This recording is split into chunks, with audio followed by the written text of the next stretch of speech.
ഈ രണ്ട് വിരലിലേക്കുള്ള സെൻസേഷൻ നഷ്ടപ്പെട്ടിരുന്നു. രണ്ട് വിരലിൽ ചൂടും അറിയില്ല, തണുപ്പും അറിയില്ല, ഒന്നും അറിയില്ലായിരുന്നു.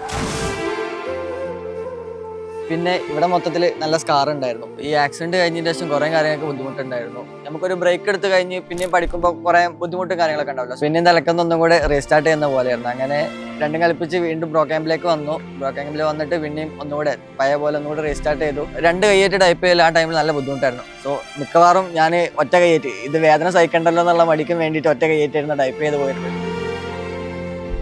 ബാച്ച്മേറ്റും വീട്ടുകാരും നല്ല സപ്പോർട്ടുള്ളതുകൊണ്ട് എന്താ പറയുക, ഒന്നും കൂടി റിവൈൻഡ് എടുക്കാനും അതേപോലെ റീസ്റ്റാർട്ട് ചെയ്തെടുക്കാനും ഒന്നും കൂടെ മോട്ടിവേഷൻ ആയിരുന്നു.